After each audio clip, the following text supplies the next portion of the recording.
Next up, we've got Mark Watkins.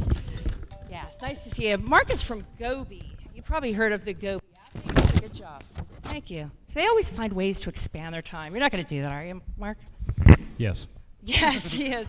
Mark is interesting because he's like me. He's a Southerner who was forced to live in Boston. I've adapted. Ugh.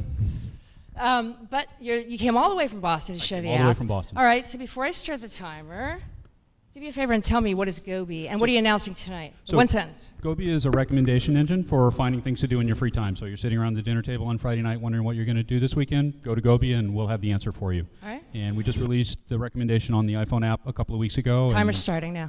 Android coming soon. All right, Android's coming soon. And so Goby is, what do you want to do this weekend? You got a video? We got a video. Want to roll the video? Roll the video. So what this is all about is giving you recommendations based on what you're interested in. So I'm giving Goby permission to take a look at my Facebook profile. It's going to index my Facebook profile and figure out that I'm interested in, we'll see in a minute, that I'm interested in hiking and I like jazz, and it's going to figure out what musical artists I like. Do you have to be hooked into your Facebook? You don't have to use Facebook. Feature? You can set it up yourself. In this case, it figured out that I like Elvis Costello, and he was playing when I recorded this. I like Elvis. It's figured out that I play tennis, so it's showing me places to play tennis. It's figured out what kind of music I like. It's going to show me baseball in a minute because my son plays baseball. I do a lot of baseball stuff. There are some Red Sox games.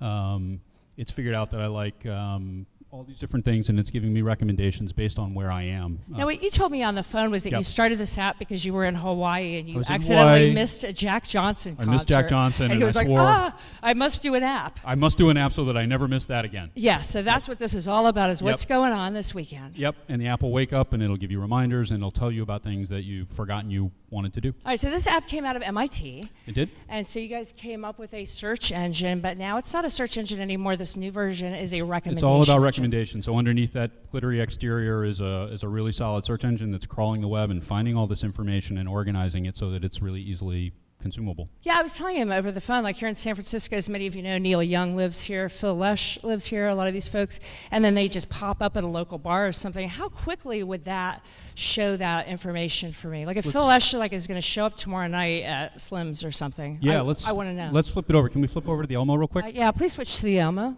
Jimmy's our AV guy. There we go. You're all right.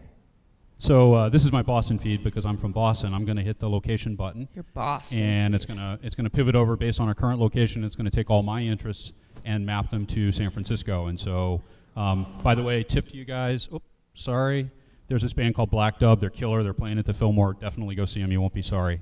So it's figured out what musical artists I like.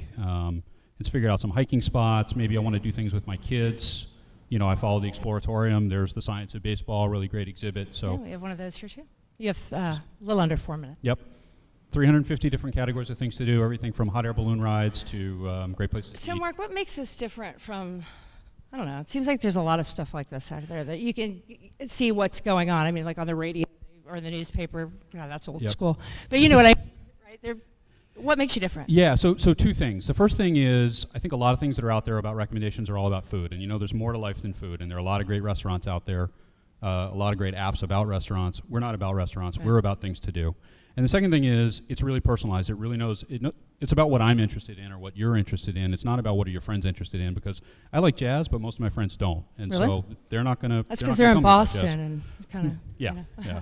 But the something you said that was really interesting, I know you want to get in, is you said there were really 3 classes of users that everybody falls into. They're the family user, like the mom or dad who's looking for something fun to do over the weekend with a kid. Yep. There's the hipster, you said, There's looking for a club. The hipster, you know, and I'm sort of an aging hipster myself. Aging hipster. People who are looking for concerts and comedy events and, you know, things to do, sort of urban. And then the last thing is outdoor guy. Outdoor stuff. People who are looking for hiking trails, places to go bike riding with their kids and things like that. All right. So you've got I'm open for the audience if you've got a question out there. I know your revenue model, I think that your revenue model is ad-based, isn't it? It's primarily ad-based, yep. And your primary competition, you said on the phone to me, was a newspaper. That's not much competition. For those of us that are old enough to remember newspapers, exactly. You know, a lot of people used to go to the newspapers for this. Yeah. Now they go to Google, but Google doesn't solve this problem. It has no idea what this weekend means. And so, you know, I think we believe there's actually a hole in the market where nobody's really solving this people in a personalized way, and that's what we hope to be. All right, where are you going in the future with this? And you've got 2 minutes left, and I'm opening it up for I got a question right there. Oh. How else do you aggregate the information if you don't log in and give it access to the Facebook profile? Yeah. That's a good question. One of our bite editors had that exact question yesterday when they downloaded this app. So you can go into, I don't know if you can see it, but you can basically go into the personalization and you can set it all up yourself. So you could say, maybe so you can personalize it. You can personalize it yourself, and so it's going to give me a list of all the venues in San Francisco that I might want to follow, or you can go in and say, you know what, I'm interested in camping, show me camping stuff. So you tell us based on the topics that we understand which of them you're interested in. All right, there's another question I saw right there in the front. What other platforms are you looking at and why? So we have an iPad version that doesn't have the recommendations in it. We're anxious to do that. We're just about to release Android. Yeah, the Android app's coming out like Android this week or next week or today, something? tomorrow. Today, tomorrow, real maybe soon. Friday. Yeah, I knew that. You know, we're looking at Windows 7, and we were actually just talking about this earlier. We're looking at Windows 7 and BlackBerry 2. They're both really interesting platforms, but we're all forced to carry BlackBerries against our will, most of us. But we're 11 people, so you know, there's always sort of the how quickly can you get through all those things with the resources you have. All right, 57 seconds. And we're on the web too, by the way. Right. Any other questions from the audience? I saw a hand. I think we saw one down here. Where from? The same question. Ed, what's your question? The exact question. Well, I mean, this is the big question, right? It's like, what are the different platforms? Like, how do you really decide when you have limited resources? Yep. Are you looking to raise money right now? Yes. So you guys are in, I think you said round B? Yep. So you're in your B round now. Yep. I mean, so how do you make that decision? Should you just go all out on the iPhone or the iOS, or should you spread the wealth across platforms? I think we're between iPhone and Android. We sort of feel like we're already spread about as thin as we want to be. Obviously, if you have more financial resources, you can do more platforms. But you know, I think the lion's share of the market, leaving aside REM, I think the lion's share of the market is iPhone and Android right now, and so we got great coverage there. All right. You have one message for the audience. You got 5 seconds. 5, 4. Well, that was a good use of your 5 seconds. He's a nice guy, though, and it's a cool app. Thank you very much. Thank you. That's Mark Watkins from North Carolina via Boston.